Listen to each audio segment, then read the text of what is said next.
ایک تو اس وجہ سے اس کی فضیلت میں جان پڑ جاتی ہے کہ روایات کثرت سے ہیں. دوسرا بعض ائمہ سے اس کی فضیلت منقول ہے جو مجتہدین تھے، جیسے امام شافعی رحمہ اللہ تعالیٰ، تو ان سے اس کی فضیلت منقول ہے. تو اس لیے یہ کہنا کہ بالکل اس کی سرے سے کوئی فضیلت ہی نہیں ہے، یہ بات ذرا کمزور ہے.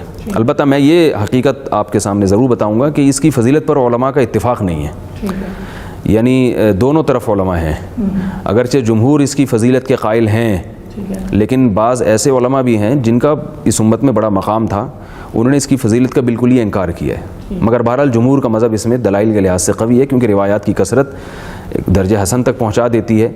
آپ کو معلوم ہو کیا جائز ہے، کیا ناجائز ہے، کیا سنت ہے، کیا بدعت ہے، کیا دین ہے، کیا بے دینی ہے، کیا خرافات ہے، کیا اسلامی تعلیمات ہے، آپ کو معلوم کرنا پڑے گا. تو میں آج آپ بہنوں کے سامنے یہ بتانا چاہتا ہوں، شب برات کی وہ شبی جو آج معاشرے میں نظر آ رہی ہے، اس شبی کا اسلام سے کوئی تعلق نہیں ہے. ہمارے معاشرے نے رسم و رواج سے جکڑ دیا ہے شب برات کو. تو لوگ کیا سمجھ رہے ہیں؟ وہ طبقہ جو ان چیزوں سے بیزار ہو گیا، سماج کے وہ لوگ جو ان خرابیوں اور ان خرافات اور ان بدعات سے بیزار ہو گئے، انہوں نے جوش میں آ کر یا پھر ہوش کھو کر یہ کہنا شروع کر دیا کہ شب برات تو ثابت ہی نہیں، ایسی کوئی بات نہیں. بعض ایسے بھی علماء جن کو دنیا اسلامک اسکالر اور اہل حق عالم سمجھتی ہے، شاید ایسے بھی علماء کے بیانات سوشل میڈیا پر وائرل ہو رہے ہیں، یوٹیوب پر اپلوڈ ہے، فیس بک اور واٹس ایپ اور انسٹاگرام پر نظر آتے ہیں، جس کی وجہ سے لوگوں کو یہ شبہ ہو گیا کہ اتنے بڑے عالم ایسا کہہ رہے ہیں کہ شب برات کی کوئی فضیلت ثابت نہیں ہے.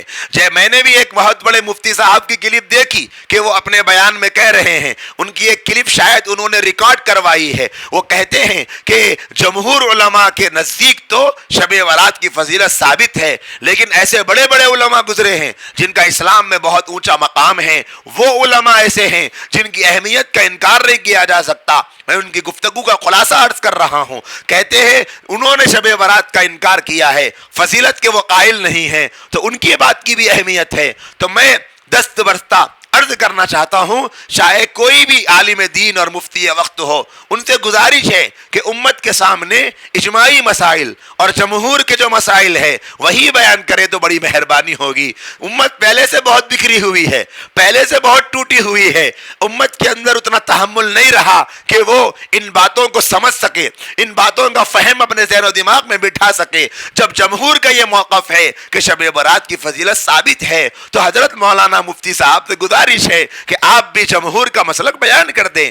آپ اتنا بھی بیان کر دیں گے تو امت پہ احسان ہو جائے گا. لیکن آپ نے یہ بھی کہہ دیا کہ بڑے بڑے اسلامی علماء جن کی بڑی اہمیت ہے اسلام میں، اور وہ لوگ تو قائل نہیں ہے اس بات کے. تو اب کنفیوز ہو گئی پبلک، ارے بھائی کیا کریں، عمل کس پہ کرے؟ پھر آپ کہتے ہیں اگرچہ جمہور علماء دلائل کے اعتبار سے مضبوط ہے، لیکن ان علماء کے پاس بھی شب برات کی فضیلت نہ ہونے پر دلائل ہے. مجھے تو سمجھ نہیں آیا کہ حضرت مفتی صاحب اپنی گفتگو سے امت کو کیا میسج دینا چاہتے ہیں. سوائے کنفیوژن کے اور کچھ نہیں مل رہا.